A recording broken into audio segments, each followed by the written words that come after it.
Hello, hello, hello, everybody. My name is Steve Ford. Welcome to your TOEFL lesson.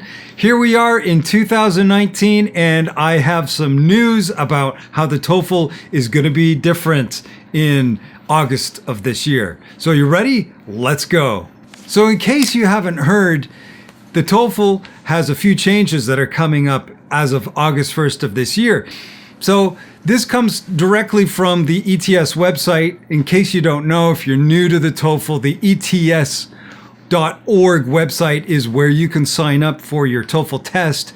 And let's take a look at the changes that are going to happen. So we have the good news and the bad news. What am I going to give you first? I'm going to give you the good news. So for the reading section, as you can see, it's going to be the same number of texts. So it's going to be 3 texts normally, could be 4, and that hasn't changed. But the good news is that there are fewer questions.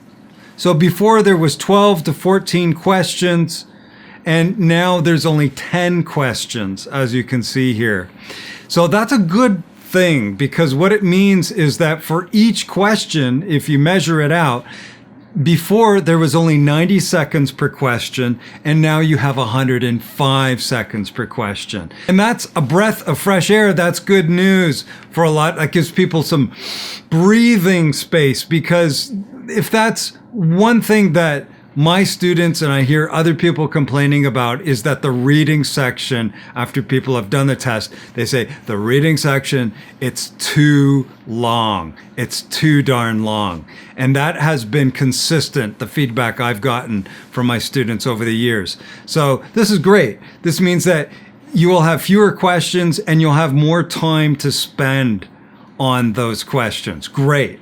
So in total, there's over 7 minutes of extra time that you will be able to spend on all of those reading questions. Are you feeling good? I feel good. I feel good. Yeah. For the listening, I have some good news and some bad news. So the good news is that there are fewer lectures. Okay, that's good. So now there's 3 to 4 lectures for the listening, whereas before there was 4 to 6. Okay. And as a result, the percentage of academic lectures that you're going to have is slightly reduced. Okay, that's good, because academic lectures can be very challenging. There's a lot of practice involved trying to learn target vocabulary inside different academic subjects, biology, Can I talk today? Biology, geology, psychology, and so on. However, here's the bad news. In the listening section, you actually have less time to answer the questions. Yes, now you only have 87 seconds per question to answer, whereas before you had 105 seconds. So in total, you have 8 minutes less to do the listening section. For the rest of the listening, there's the same number of conversations and also the same number of corresponding questions for those kinds of questions in the listening. Okay, so now we get to the speaking section, and guess what? Now there's only 4 questions instead of 6. Okay, so far so good, so far so good. They've eliminated the first question of the speaking, so that means that that personal preference question that so many of you have posted comments that, Steve, I really don't know what to talk about. I get stuck. What if I don't have any personal experience to talk about? That's gone. You don't have to worry about that anymore. You can breathe a sigh of relief. That said, the second question is still there, and the second question now becomes the first question.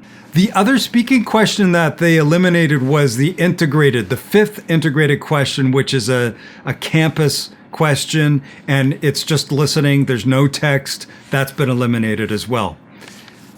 All the other ones are the same, so it's business as usual for the TOEFL in that regard. But I think it's good because it gives people a chance to breathe a little bit. 6 questions definitely is a lot to take when you consider the workload of the rest of the test.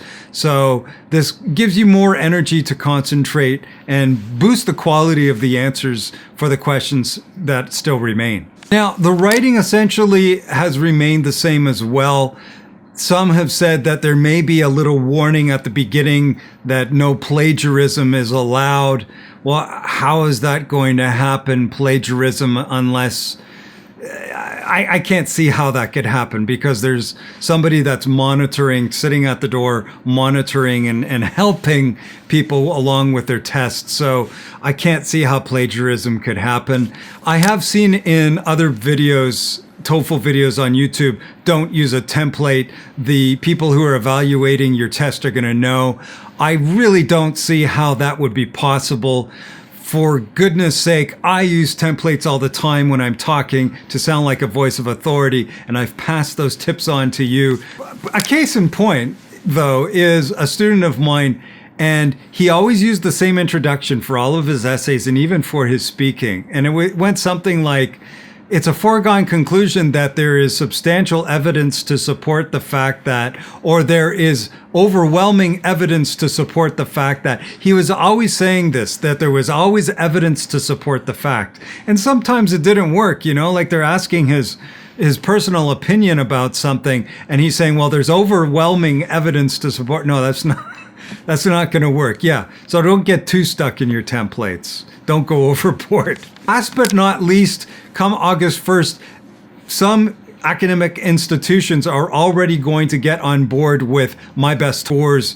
What is that? My Best Scores means that you can combine your best TOEFL scores if you've done the TOEFL more than one time, so that you can combine the best scores from each section.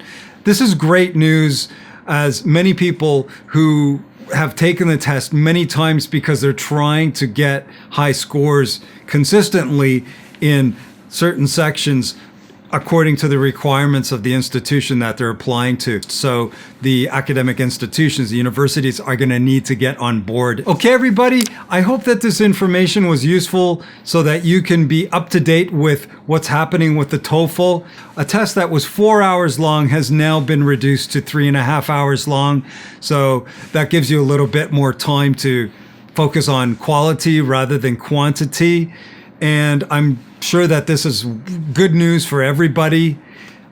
We hope. I will be doing a video.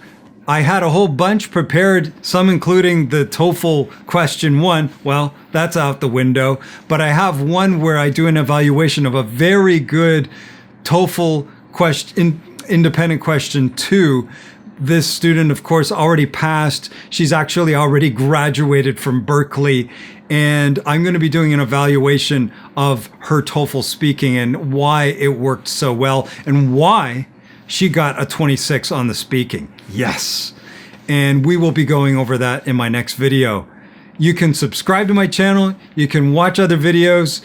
You can contact me at the link below. I will also post links for all the information I've talked about. You can find them on the ETS website. And we will see you in our next lesson. Bye for now.